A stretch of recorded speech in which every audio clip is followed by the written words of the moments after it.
Hello students. आज इस video में हम डबल इंटीग्रेशन से रिलेटेड कुछ एग्जांपल्स को और देखेंगे। पिछले वीडियो में हमने डबल इंटीग्रेशन से रिलेटेड जो साधारण वक्र थे उन पर चर्चा की थी और उन वक्रों से परिबद्ध क्षेत्र से हमने द्विघात समाकलन को हल किया था।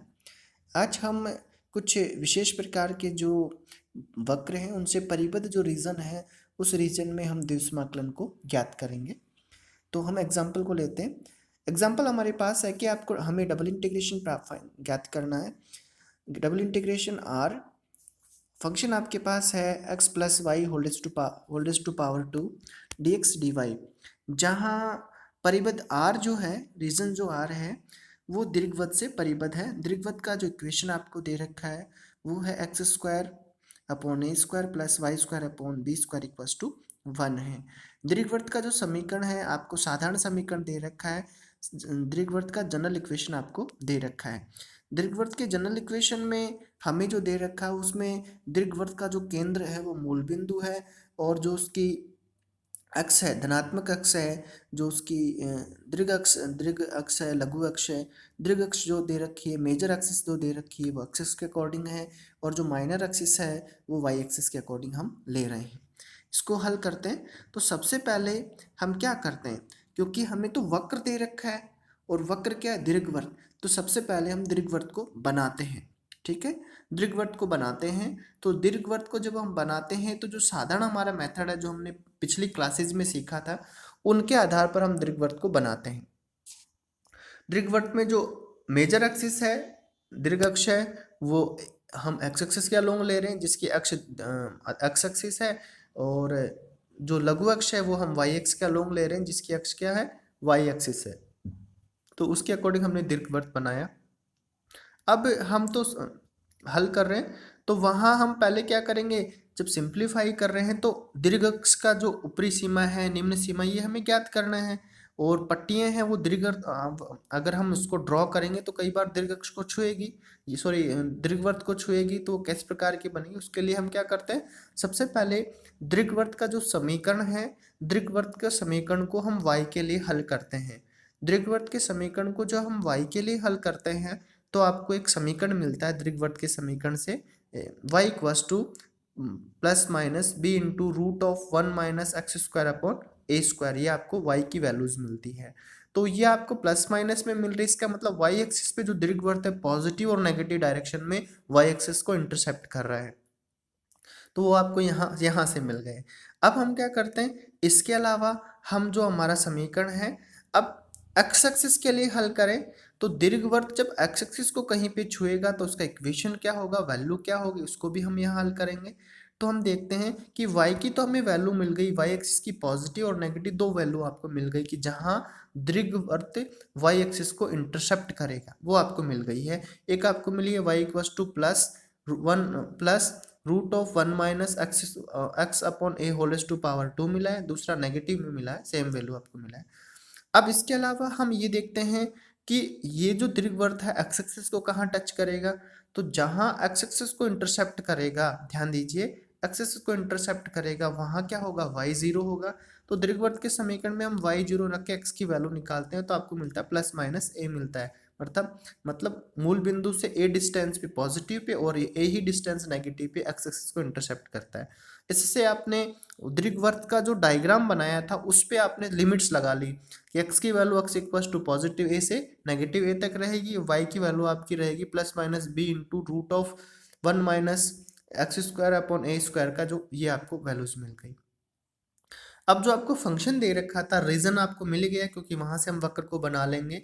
और उसके अलावा हम अपनी सीमाओं का निर्धारण कैसे करेंगे, तो सीमाओं का निर्धारण जो हमें रीजन दे रखा है, रीजन से सीमाओं का निर्धारण करेंगे। लेकिन सबसे उससे पहले हम ये देखेंगे कि क्या हमें dx dy ज्ञात करना है। तो अगर dx dy ज्ञात करना है, dy सबके लास्ट में है, तो हम क्या करेंगे, अपने दीर्घवृत्त में कहीं पर भी जहां आपका मन करे दीर्घवृत्त में y के समानांतर एक पट्टी बनाएंगे। y के समानांतर हम पट्टी बनाते हैं तो वो पट्टी जैसे हमारे एग्जाम्पल में हमने क्या किया, क्योंकि हमने पॉजिटिव डायरेक्शन में बना रखा है, अर्थात इसका मतलब ये हुआ कि ये आपका जो प्रथम और चतुर्थ फर्स्ट और जो फोर्थ क्वाड्रेंट है इसमें ये पट्टियां बन रही है। ठीक है, अब हम इसको सिंप्लीफाई करें तो सिंप्लीफाई करने के लिए हम उस पट्टी के आधार पर लिमिट्स लगाएंगे, वाई की लिमिट्स।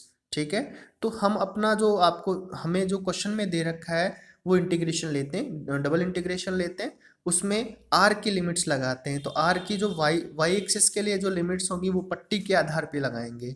तो पहले वाई एक्स की लिमिट लिखेंगे, वाई के लिए लिमिट लगाएंगे। तो यहाँ ध्यान दीजिए कि वाई के लिए लिमिट लगा रहे हैं तो पट्टी का निम्न सिरा, मतलब नीचे वाला सिरा किसको छू रहा है, दीर्घवृत्त को, और दीर्घवृत्त के लिए हम वहां से y की वैल्यू निकालेंगे। तो दीर्घवृत्त से नेगेटिव वाली वैल्यू निकाल के y के लिए रखेंगे।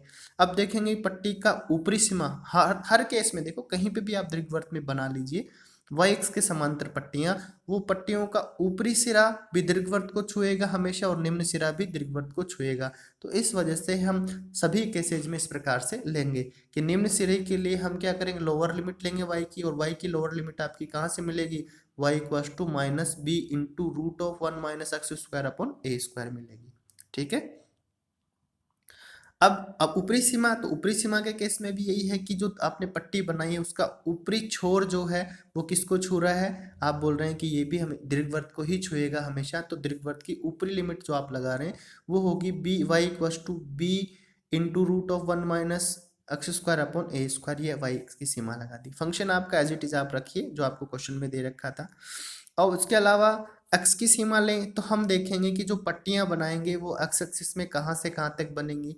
तो पिछले वीडियोस के जो क्वेश्चन थे उसमें तो क्या मूल बिंदु से स्टार्ट होके बन रही थी, यहाँ क्या है, पट्टियां एक्स इक्वस टू माइनस ए से बनना स्टार्ट होंगी और कहाँ तक चलेंगी, एक्स इक्वस टू ए तक पट्टियां चलेंगी। हालांकि हमारे एग्जाम्पल में हमने तो एक ही स्ट्रिप ड्रॉ करके दिखा रखी है, एक ही पट्टी ड्रॉ करके दिखा रखी है, जबकि क्या होगी वो पूरे दीर्घवृत्त में बनती है।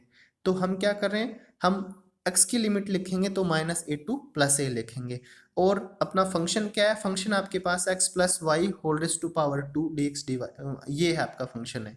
तो हम इसको सिंप्लीफाई करें, सिंप्लीफिकेशन के लिए एक सिंपल सा फंक्शन है x plus y whole raise to power 2, तो हम क्या करेंगे, इसका एक्सपेंशन करेंगे, विस्तार करके इसको लिख रहे हैं। विस्तार करके आपने लिखा तो आपको मिला x square plus y square plus 2xy dx dy। अब dy के लिए सिंप्लीफाई कर लीजिए, dy के लिए सिंप्लीफाई कर रहे हैं हम यहाँ पर, तो हम dy के लिए सिंप्लीफाई कर रहे हैं यहाँ पे, तो आपने dy के लिए आप नोट कर रहे हैं तो dy को पहले लिख दीजिए और फंक्शंस को अरेंज कर दीजिए, dx और dy को अरेंज कर लीजिए। अरेंज कर रहे हैं तो पहले आप ये देखते हैं कि क्या हमारा जो क्षेत्र है वो y अक्ष के सापेक्ष, ध्यान दीजिए, क्या हमारा क्षेत्र y अक्ष के सापेक्ष सममित है। अगर सममित है तो आप क्या कीजिए, लिमिट को हाफ कर दीजिए और इंटीग्रेशन को 2 से मल्टीप्लाई कर दीजिए। ठीक है, लिमिट को आपने क्या किया, हाफ कर दिया और इंटीग्रेशन को वो कीजिए। दूसरा ये है, हम क्या करेंगे, हमारे फंक्शन में x की जगह देखो, हम dy के सापेक्ष सॉल्व करेंगे ना, तो हम क्या करेंगे, y की जगह माइनस वाई रख रहे हैं, y की जगह माइनस वाई रखेंगे तो हमें मिल क्या रहा है उसको हम देखेंगे। y की जगह जहां माइनस वाई रख रहे हैं तो हमें फंक्शन पे कोई फर्क नहीं पड़ रहा, फंक्शन पे कोई फर्क नहीं पड़ रहा, तो हम एज इट इज रखेंगे और हमारा जो लिमिट है उसको आधी कर देंगे और 2 से इंटीग्रेशन को मल्टीप्लाई करेंगे।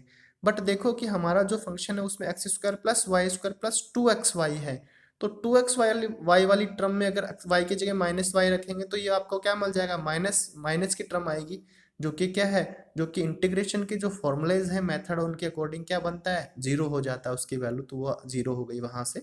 तो only x square plus y square मिलेगा आपको, और जो है आपका डी एक्स डी वाई रहेगा, और x square plus y square, तो वाई स्क्वायर की जो टर्म है वहां आप देखिए वाई की जगह माइनस वाई रखने से फंक्शन पे कोई फर्क नहीं पड़ रहा, तो आपने क्या किया, इंटीग्रेशन को 2 से मल्टीप्लाई किया और क्या किया, लिमिट को आधी कर दिया, मतलब 0 से उसके लिए कर दिया आपने, अपर लिमिट के लिए नोट कर दिया।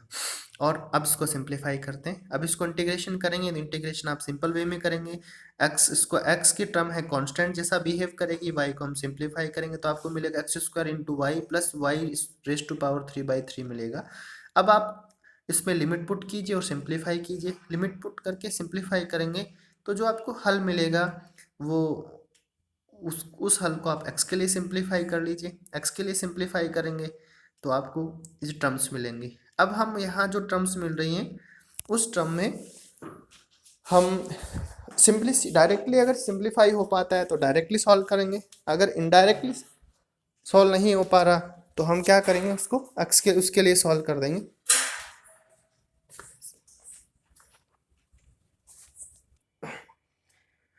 अब नेक्स्ट में यहाँ देख रहे हैं कि जब हम कैलकुलेशंस कर रहे हैं तो एक्स की टर्म्स इतने आ गई कि सिंपल वे में कैलकुलेशन करना थोड़ा टफ हो रहा है, कठिन हो रहा है।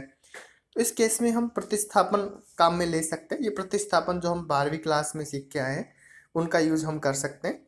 तो प्रतिस्थापन में आपने क्या किया, एक्स की जगह आप क्या रख रहे हैं, ए कोस थीटा रखिए या ए कोस थीटा रखिए, ए साइन थीटा रखिए। आपने ए साइन थीटा अगर मान लीजिए सब्स्टिट्यूशन में लिया, प्रतिस्थापन में लिया, तो आपको फिर dx निकालना पड़ेगा। तो dx आपका हो गया a cos theta into d theta. Now theta की वैल्यू एक्स इक्वस्ट जो एक्स की लिमिट है उसके आधार पे, क्योंकि इंटीग्रेशन एक्स के रेस्पेक्ट में हमें करना है, तो एक्स के रेस्पेक्ट में जब इंटीग्रेशन करना है तो एक्स के लिए हम क्या करेंगे, लिमिट फाइंड आउट करेंगे।